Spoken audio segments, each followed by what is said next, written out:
Hi, this is Mardy once again and welcome to my channel.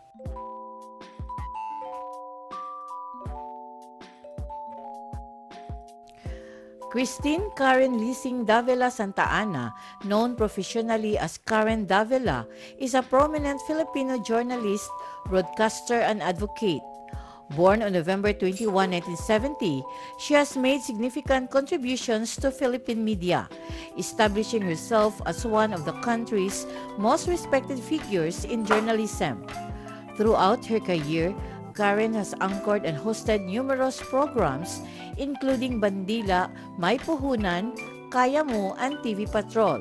She is recognized for her sharp reporting, engaging style, and commitment to social issues.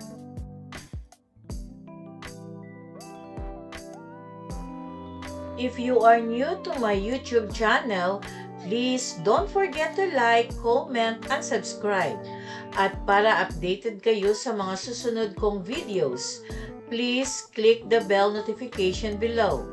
At sana po, don't skip the ads and please watch until the end of my video.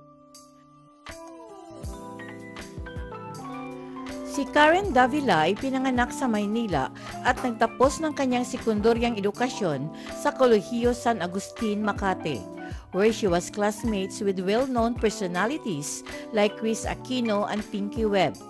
Pagkatapos ng high school, nagtapos siya ng degree sa Mass Communication sa Universidad ng Pilipinas, Diliman, kung saan inilatag niya ang batayan para sa kanyang matagumpay na karera sa pamamahayag.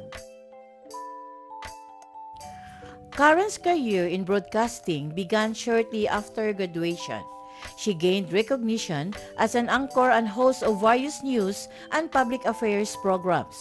She became a key figure in Philippine news industry, known for her fearless and articulate reporting.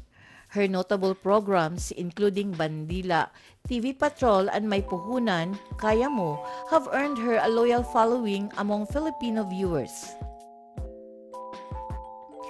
Over the years, Karen's work in journalism has earned her numerous accolades, parehong lokal at international.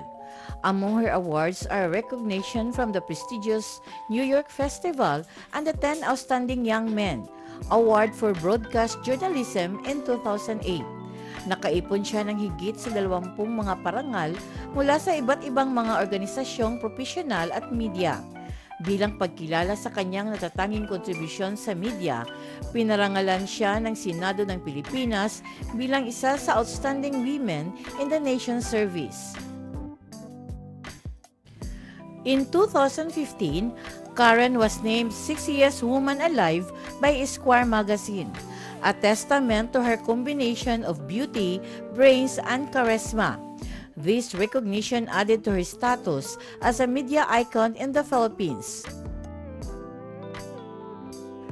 Beyond her work in journalism, Karen Davila is deeply committed to social causes. She has been a vocal advocate for various issues, particularly those related to gender equality, children's rights, and government transparency. She has championed the cause of people with special needs at aktibong nagsusulong ng mga hakbangin na naglalayong bigyan ng kapangyarihan ang kababaihan at mga marginalized na grupo. Noong August 2023, hinirang si Karen bilang kauna-unahang UN Women National Goodwill Ambassador sa Pilipinas. Sa tungkuling ito, inatasang isulong ang mga layunin ng UN Women, kabilang ang pagtataguyod ng pagkakapantay-pantay ng kasarian, paglaban sa pagbabago ng klima at pagtugon sa iba pang kritikal na isyu na nakakaapekto sa kababaihan at komunidad sa Pilipinas. Karen is married to DJ Santa Ana, whom she wed on July 22, 2001. Together, they have two sons, David and Lucas. As a mother and wife, she has managed to balance her high-profile career with her responsibilities at home, earning admiration for her ability to maintain a stable family life while excelling in her professional endeavors. Ang mag-asawa ay kilala rin sa kanilang matibay na pananampalatayang Kristiyano na kinikilala bilang mga Kristiyanong Ebangheliko. Malaki ang papel na ginagampanan ng pananampalataya ni Karen sa kanyang personal at profesional na buhay. Madalas na ginagabayan ang kanyang gawaing advokasya at serbisyo publiko. Throughout her illustrious career, Karen Davila has garnered recognition not only for her professionalism and dedication to journalism, but also for her work as an advocate for various social causes. She is seen as a role model of many, particularly young women aspiring to work in media, social work, and advocacy. Her combination of talent, intelligence, compassion, and integrity has earned her a place among the most influential media personalities in the Philippines.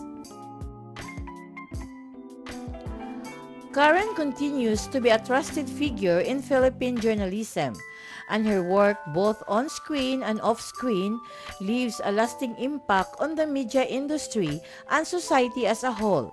As a mother, journalist, and advocate, Karen Davila remains an influential and beloved figure in the Philippines.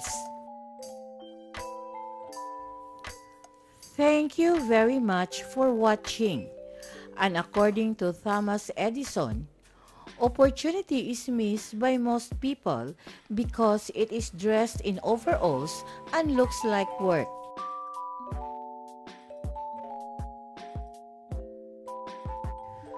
Shout out and thanks to the comment of Kevin Mikel. Thank you very much for visiting my channel again, my friend. Special thanks to my source from Google, https://enwikipedia.org, photo credits to https://www.tattlerasia.com, and inspirational quote credits to https://www.goodhousekeeping.com.